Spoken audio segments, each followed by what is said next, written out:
It started as a faint vibration beneath the hum of hospital machines, my phone buzzing against the metal nurse's station. The ICU was quiet, except for the rhythmic beeps of heart monitors and the distant shuffle of rubber soles on polished linoleum. I was 12 hours into my shift, running on caffeine and adrenaline, when the notification lit up my screen. Fraud alert. Unusual activity detected. At first, I thought it was a system glitch. Maybe a $20 Starbucks run I'd forgotten. But when I tapped the screen, the number glared back at me. $8,200 charged to my credit card. My stomach dropped so fast I could hear the blood rush in my ears. The purchase description: Aegean Skies Travel Agency, Santorini, Greece. 5 airline tickets. My eyes scanned the names one by one, the letters blurring. Richard Monroe, Lillian Monroe, Nate Monroe, Paige Monroe, Allison Ford. My entire family.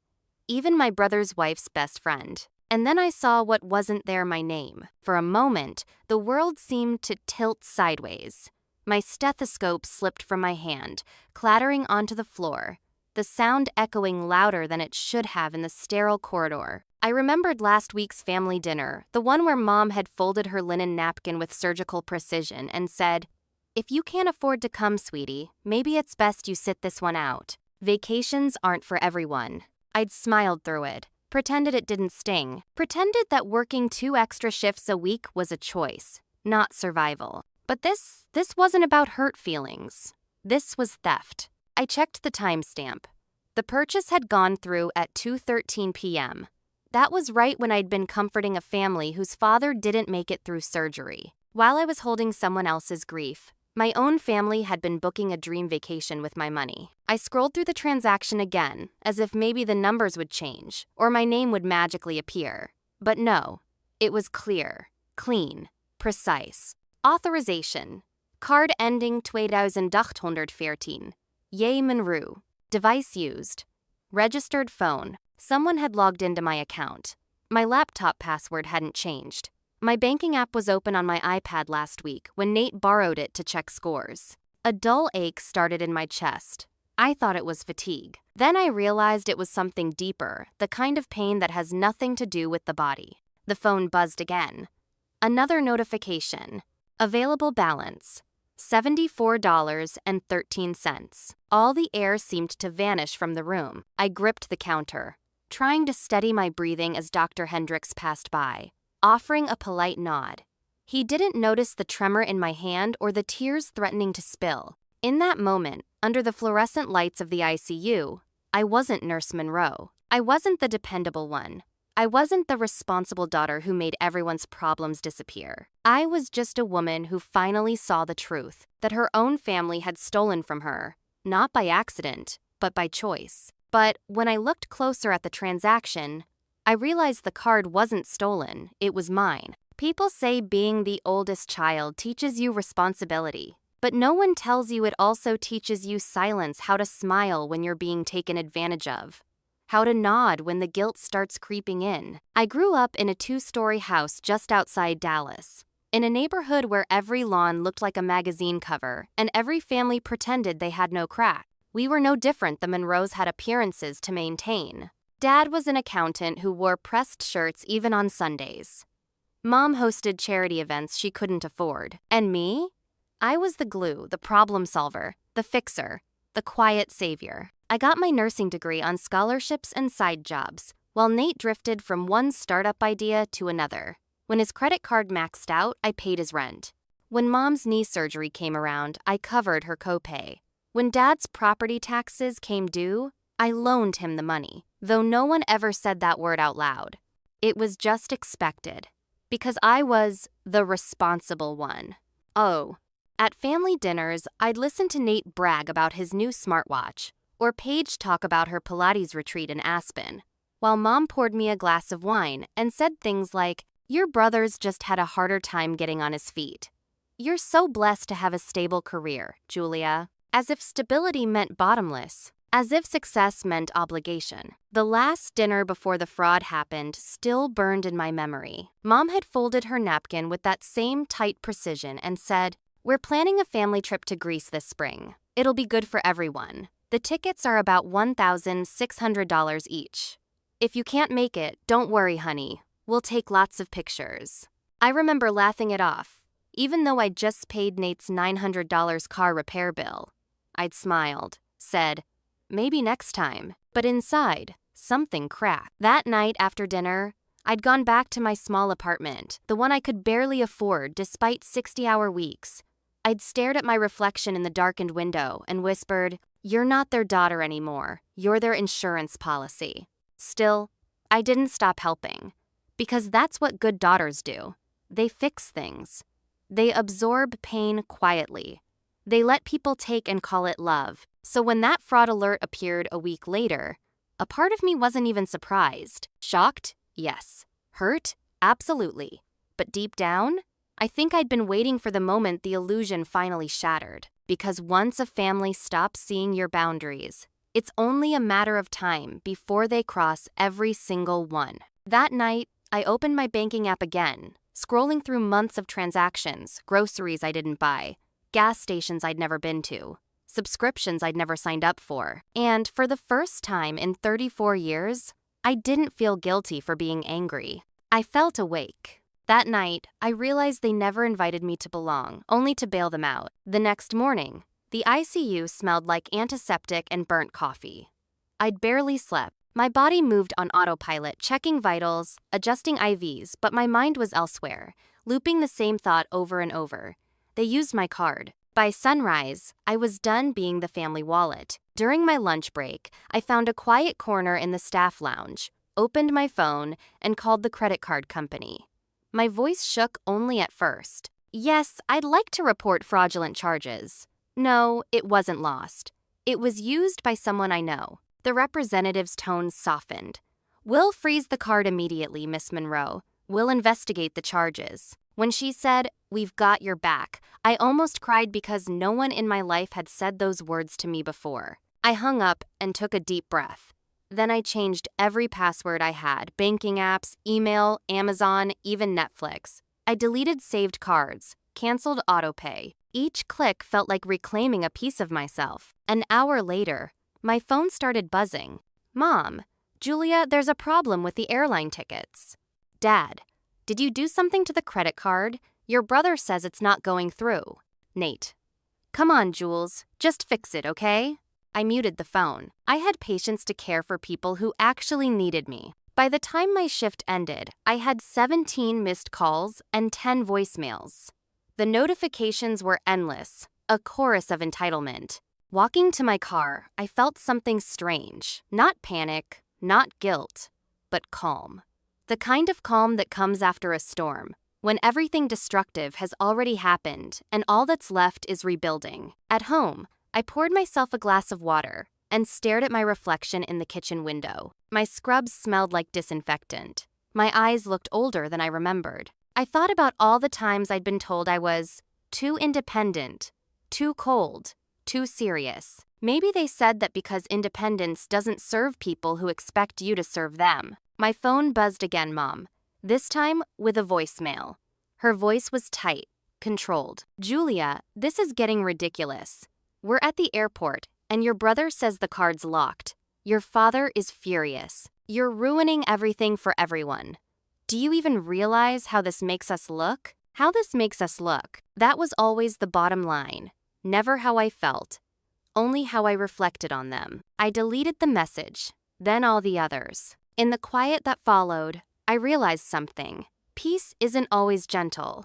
Sometimes it begins with deletion, with silence, with saying no more. The next morning, I drove to work with the windows down, the cool wind hitting my face like a baptism. For once, my phone stayed silent. But peace never lasts long in families built on control. I didn't know it yet, but my family had already started building a story, one where I was the villain. 3 days later, I was summoned to my supervisor's office. The email subject line read simply, "Meeting at 10 a.m." The hospital corridors were unusually bright that morning, sterile and cold. I thought it was about scheduling maybe overtime approval or shift swaps, but when I stepped inside, I immediately knew it was something else. Director Palmer sat behind her desk, lips pressed thin, fingers tapping a slow rhythm against a manila folder. She looked at me like I was a patient she didn't quite trust. "Julia," she began carefully, "I got a call from your mother yesterday." My stomach dropped. "My mother?" Palmer nodded. "She said you've been overworking, showing signs of emotional instability, erratic mood swings. She's worried about your mental health." For a moment, I couldn't speak. The world went muffled, the hum of the air vent, the faint buzz of the fluorescent light above us, everything blurred into white noise. I swallowed hard. "Ma'am, I've been working my usual shifts. If anything, I've been more focused than ever." She sighed, sliding the folder closer to herself. "I know. Your performance reviews are excellent, but the call, it concerned me." It wasn't concern. It was sabotage, neat, quiet, and perfectly timed. My family had realized they couldn't guilt me anymore, so now they'd make me look unstable. I forced a smile that didn't reach my eyes. "Thank you for checking in, Director. I assure you I'm fine. My mother has a tendency to dramatize things." Palmer studied me for a long moment before nodding. "I believe you, but take care of yourself, all right?" When I stepped back into the hallway, my hands were trembling, not from fear, but fury. It wasn't enough for them to drain my bank account. Now they were coming for my reputation, my career, the one thing I'd built entirely on my own. That night, I sat at my kitchen table surrounded by paperwork, bills, and old bank statements. I started tracing back transactions, the accidental gas payments, the small restaurant tabs, the streaming subscriptions under my card. It was a trail of crumbs leading straight to them. The pattern was undeniable. Every time I paid off one debt, another appeared. Every favor I did, they'd quietly take more. It wasn't bad luck or coincidence. It was dependency by design. My phone vibrated again, Nate. I almost ignored it, but curiosity won. His message read, "Mom says you're overreacting. Can you please stop making this worse? We'll pay you back. Eventually." Eventually. Like they always said. Like it was a joke. Something inside me snapped. I opened a new folder on my laptop and named it Accountability. Then I began downloading every bank statement, every Venmo history, every receipt I could find. I wasn't going to yell. I wasn't going to beg. I was going to document. Because in a family like mine, the truth only mattered when it had a paper trail. That's when I stopped being their safety net and started being their reckoning. By Friday night, my apartment looked like a crime scene of paper and coffee cups. Statements were spread across the floor, each one another reminder of how deeply the betrayal ran. The longer I traced the transactions, the clearer the story became. It wasn't a single mistake. It was a pattern. Over 12 months, they'd taken nearly $10,000. Little by little. Gas, streaming services, hotel bookings, even a delivery from a luxury furniture store, $1,275 billed to my card. I remembered the white leather sectional Nate bragged about last spring. "Found it on clearance," he'd said. I wanted to believe him. Now I knew better. Each line item on the statement felt like a knife. But I kept reading, highlighter in hand, refusing to look away. I categorized everything, color-coded it by who benefited. Blue for Mom, green for Dad, red for Nate and Paige. It wasn't anger driving me anymore. It was precision. The same precision I used when charting patient vitals. Steady, exact, focused. Around midnight, I received an unexpected message request on Facebook. Allison Ford. "Hey, Julia. We haven't spoken in a while. I saw Nate's post about you, and I think you should know the truth." My heart thudded. Allison, Nate's ex-wife. The one our family always described as unstable. We spoke on the phone that night. Her voice was steady, tired, but laced with relief. "I thought I was crazy for years," she said. "Nate used my credit cards to small things at first, then big ones. When I confronted him, your parents defended him, said I was dramatic." I stared at my wall of statements. "That sounds familiar," she exhaled shakily. "I still have the bank records from our marriage. They'll match your timeline." When the email came through dozens of attachments, dates and charges, aligning perfectly with mine, I felt the world tilt again. But this time, not from shock. From clarity. It wasn't just theft. It was a coordinated pattern of manipulation, a system built on my silence. By dawn, I had everything organized into a clean spreadsheet, every cent tracked, every lie documented. At the top, I typed, Invoice, the cost of being the good daughter. Total, $9,540. Next, I opened an accounting template I'd downloaded from the hospital's finance workshop, the same one we used for insurance billing. I filled it out professionally, line by line. Emergency loan for car repair, $900. Mom's surgery copay, $1,200. Shared family expenses unauthorized, $3,275. Fraudulent travel charges, 465. At the bottom, I added a single line of text in bold, repayment expected within 45 business days. When I saved the document, something inside me shifted. For the first time in years, I wasn't reacting. I was responding. The sun was rising outside my window, painting the walls with gold. My phone vibrated again, another voicemail from Mom, dripping with anger disguised as concern. Julia, you're making a fool of yourself. This isn't how family handles things. We talk, we forgive. Forgiveness without accountability was just enabling. I sipped my coffee, watching the file upload to the cloud. Then I whispered to myself, not this time. Iman. That morning, I printed 5 crisp copies of the invoice and slipped them into my work bag, because the next time they called me to talk things out, I'd be ready. And for once, I decided to bill my family for the cost of peace. The invitation came on a Wednesday night. Mom's text was short, polite, a formality dressed as warmth. Family dinner. Sunday at 5. Your father will grill. Let's settle this like adults. Settle. That word made my chest tighten. They weren't inviting me to talk. They were inviting me to surrender. Still, I went. Not out of guilt, not out of hope, but closure. I'd spent 34 years cleaning up their messes. It was time to leave the table with my dignity intact. Sunday arrived, gray and humid, Texas air heavy like it knew what was coming. I parked across the street from the house I'd grown up, in the one with perfect hedges and an all-American family plaque still bolted near the front steps. From the outside, nothing had changed. But inside, everything had. Mom opened the door with a smile too tight to be real. Julia! You look tired. Still working those crazy hospital shifts? I manage, I said evenly. Dad sat in his leather recliner, pretending to read the paper, while Nate and Paige occupied the couch. No hugs, no warmth. Just the choreography of people performing normal. Mom gestured to the armchair facing them, the interrogation seat. We're glad you came. We've all been under stress. Let's clear the air. I set my leather portfolio on the coffee table. The same one I dusted as a teenager. That's exactly why I'm here. Nate leaned forward first, always the salesman. Look, Jules, we all know this got out of hand. The grease thing was stupid, okay?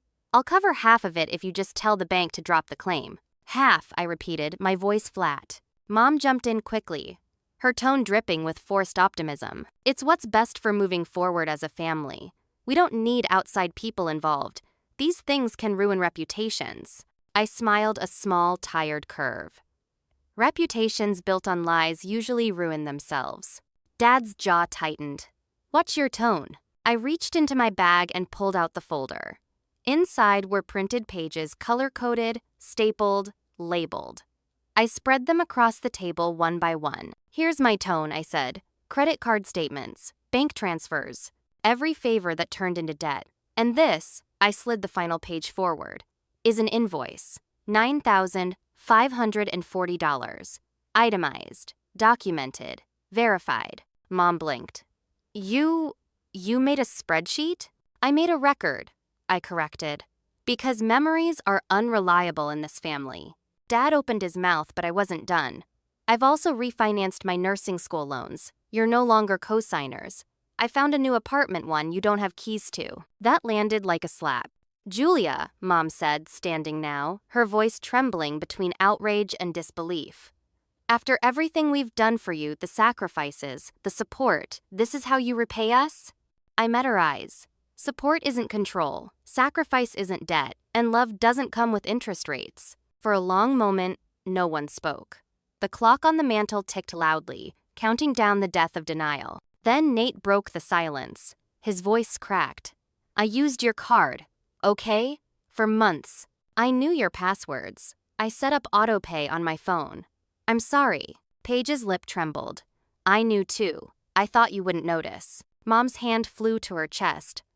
Oh my God. I gathered the papers calmly, sliding them back into the folder. Now you know what noticing looks like. I stood, walked to the entryway table, and placed my old house keys down with a soft metallic click. The sound was final, the full stop at the end of a lifelong sentence. Dad looked up, eyes weary. Will we see you again? I paused at the door, my hand on the knob. That depends, I said quietly, on whether you want a daughter or a bank account. Then I walked out into the warm Texas dusk. The air smelled like rain, like something ending and beginning all at once. I walked out of that house for the last time, but their consequences were just beginning. 3 weeks passed before I heard from any of them. By then, I'd gotten used to the quiet. No calls demanding help, no guilt-drenched messages about family emergencies. Just my own breathing, my own space, my own thoughts. Then, one morning, a plain white envelope showed up in my mailbox. No return address, just my name typed neatly in black ink. Inside was a cashier's check for $9,540, the exact amount on my invoice. No note, no apology, just payment. For a second, I thought I'd feel triumphant, vindicated. But instead, I felt hollow, like justice had shown up late to the party polite, but missing the point. Still, I deposited it. Not because I forgave them, but because I'd earned it. Every penny was proof that I hadn't imagined the years of quiet exploitation. Later that week, I heard the rest of the fallout through the family grapevine. Mom's charity friends had started whispering. Something about credit card fraud. One of her bridge partners had leaked. Her once perfect reputation was cracking, and in her world, that was worse than prison time. Dad had quietly stepped down from his consulting job after an internal audit uncovered expense discrepancies. The same man who used to lecture me about fiscal discipline was now a cautionary tale in someone else's office meeting. And Nate found himself under investigation by his own bank. Turns out, I wasn't the only person he'd borrowed from. His ex-wife Allison sent me the news first, followed by a text that simply said, "You lit the match, I'll handle the rest." I didn't respond. I didn't need to. Because for once, karma wasn't poetic. It was practical. Slow. Methodical. Like justice written in fine print. At work, Dr. Hendricks left a coffee cup on my station, my name written in black marker, "To the bravest nurse I know."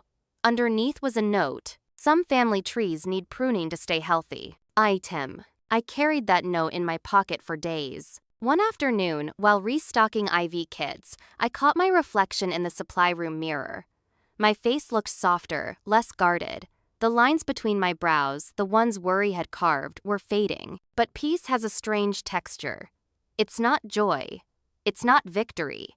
It's the absence of noise. And yet, part of me still waited for the next shoe to drop the next manipulation disguised as love. Then, right on cue, my phone buzzed. "Mom, we need to resolve this. Family dinner Sunday at 5. Your father will cook." My thumb hovered over the screen. Old habits whispered, "Just go. Make it right." But the new version of me, the one who finally understood boundaries, simply replied, "Thank you for the invite. I have other plans." And I did. That Sunday, instead of sitting at their table pretending to be part of something whole, I sat on my apartment balcony with takeout sushi and a cheap bottle of wine. The city lights shimmered below, and for the first time, I realized I didn't need their approval to feel complete. Maybe karma wasn't just punishing them. Maybe it was freeing me. But as I watched the sunset bleed into the Dallas skyline, I realized peace wasn't the end of my story. It was just the beginning. 3 months later, the Denver air hit different, thin, clean, and honest. I'd accepted a position at a regional trauma center, packed my life into a rented U-Haul, and driven west with nothing but my plants, my paintings, and the echo of freedom in my chest. My new apartment was small but bright. The first thing I did was paint the walls a soft teal in the living room, sunny yellow in the kitchen. Colors that didn't ask for permission to exist. Colors that felt alive. Every morning, light poured through the east-facing windows, warming my bare feet as I brewed coffee. No more family calls at dawn asking for just a little help. No more background guilt, just silence and the hum of possibility. At the hospital, I settled into a new rhythm. Night shifts, new patients, new stories. My coworkers knew me only as Nurse Monroe, efficient and calm under pressure. Not the fixer, not the responsible one. Just Julia, competent, steady, free. And then there was Evan. Dr. Evan Holt, the anesthesiologist, with the kind eyes and the quiet humor. We met in the supply room one evening after a long shift. He was restocking gloves, humming a song I couldn't quite place. When I finally recognized it Fleetwood Mac, I laughed for the first time in weeks. He smiled. "You a fan? Of peace and complicated women?" "Always." That was the beginning. Our connection was slow, steady, the kind that didn't demand or drain. He asked about my family once, gently. I told him we were taking space. He nodded, no judgment. "Boundaries are a love language," he said, and I almost cried. Outside of work, I started painting again. Real painting, not the careful, perfect kind I used to show my mother. Abstract, messy, alive. I hung the first one, a swirl of blues and greens, above my couch. Beneath it, I framed a small note from Dr. Hendricks back in Dallas. "Some family trees need pruning." Oh. Every night, I'd sit on my balcony with a glass of red wine, watching the city lights shimmer. The quiet didn't scare me anymore.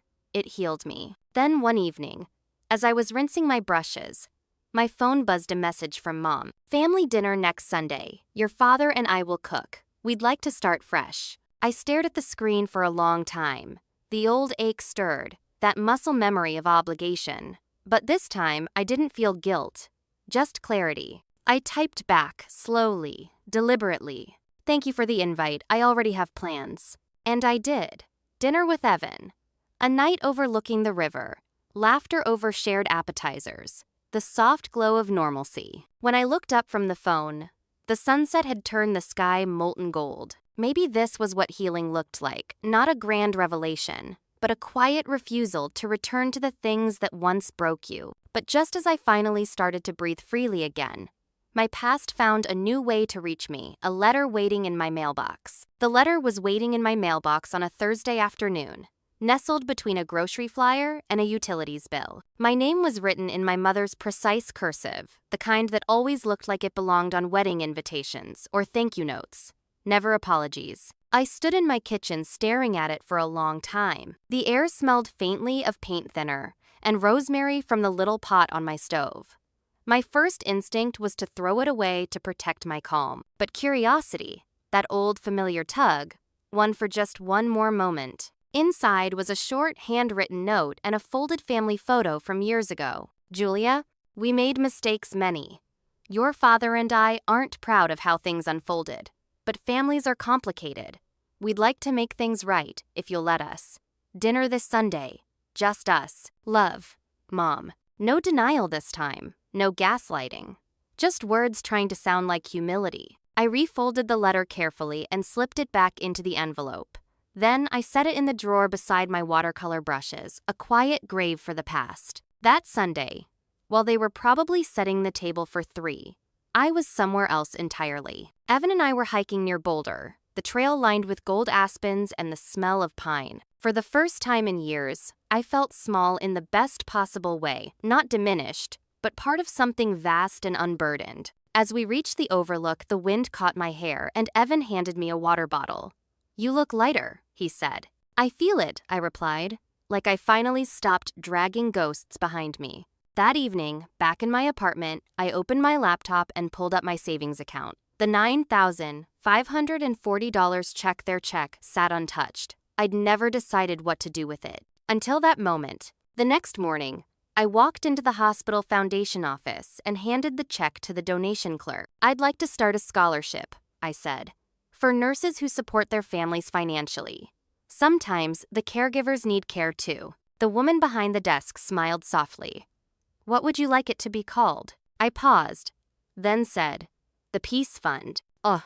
Back home, I hung a new piece of art on my wall, a shadow box with 2 items.